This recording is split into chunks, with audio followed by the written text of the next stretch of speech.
Hey, what's going on guys? Jolts here, and today we're going to be going over the 6 brand new legendaries that Gearbox has brought to the remaster. A beautiful feature that all these weapons have is they follow a custom skin pattern, and it has this black and golden look which looks really cool.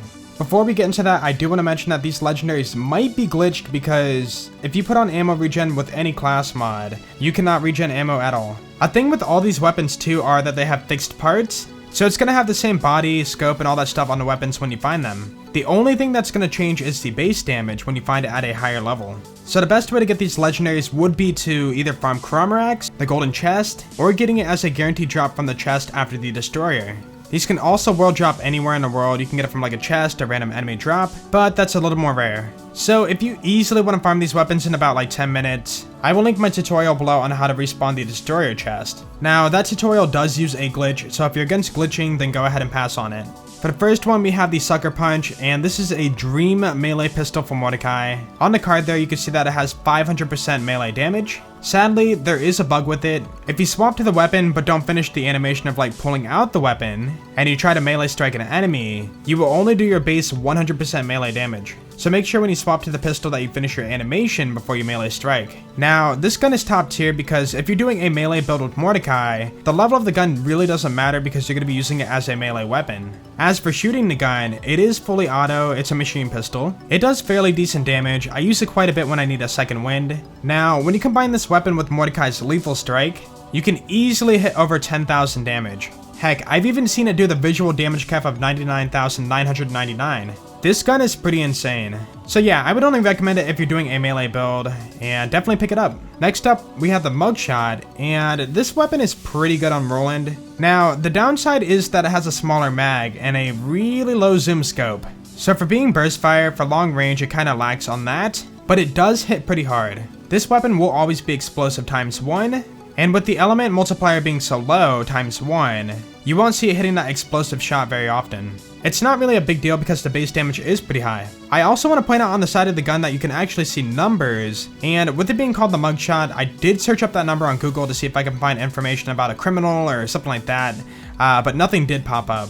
Overall, I would say this weapon is pretty good on Roland because you can buff your mag size to make it even better, and it's fairly decent on Brick 2 with this Blast Master build. Like I said before, the only problem is the mag size being so small, so with Brick you're going to be reloading pretty often. Speaking of Brick, let's go ahead and cover the Hive Mind. Now the Hive Mind is a really good launcher on Brick. So the Hive Mind is a burst launcher in which you can fire 3 shots really fast. This weapon is only explosive, you won't find it, fire, corrosive, or anything like that. The other thing to watch out for is the massive radius this launcher has. If you're close range, use it with caution. Like I mentioned at the beginning, the Gearbox weapons seem to be bugged and cannot ammo regen from any class mods. In this showcase here, I have the Bombardier Common on Brick, and it has 19 rocket ammo regen. Since the gun is bugged, it doesn't get any regen. I'm really hoping they fix this in the future. Now, you might notice that you waste a lot of rockets when you spam at weaker mobs. A little trick you can do is, after you shoot off a shot, you can either melee to cancel the other shots, or you can reload. Other than that, the launcher is pretty straightforward, really high base damage, decent mag size, and it's really good for second wins.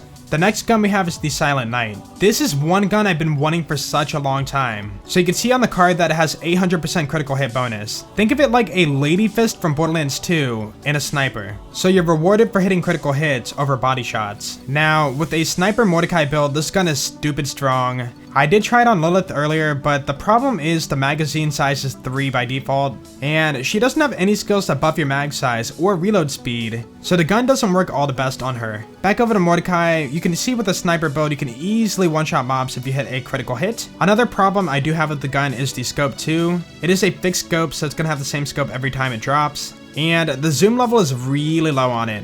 So for long range, bad. That's pretty much it for this gun, so just be accurate, take your time on the shots, and hit those critical hits. On to Baha's Bigger Blaster. This weapon has a 150% melee bonus, and also a pretty high pellet count. So the cool thing about this shotgun is shotguns with a blade on it have a faster melee animation over like pistols. With that in mind, when you're close range spamming the shotgun, you can melee an enemy to stagger them and get a reload in safely. As for the gun itself, it does have 9 pellets and okay base damage. My only issue with it is that it doesn't come in any elements. That's the Bigger Blaster. Overall, it's a pretty okay gun. I would only use it on melee Mordecai because of the blade, or Brick and Roland with their shotgun builds. For the final gun, we have the Violence. Now, the Violence is going to be always explosive and it works really well on Brick. The only problem is that it has a smaller magazine, so you can't really spam it a whole lot. With it being ×3 on the elemental procs, you will be hitting that explosive bonus damage pretty often. Now, if you're running a Blastmaster setup, you can see that you can kind of breeze through the enemies and it makes easy work of them. Besides having a really small mag at 3, it also has no sight. So this gun is only going to be really beneficial for close range. Overall, I do really enjoy this weapon and it does deserve a spot in my Blastmaster build. That's it for the video, so I hope you guys enjoyed it, and go ahead and comment below what your favorite weapon is out of all these new weapons. And of course, if you did enjoy the video, please be sure to leave a like because that'd be awesome, and I will catch you guys later. Yeah, peace out.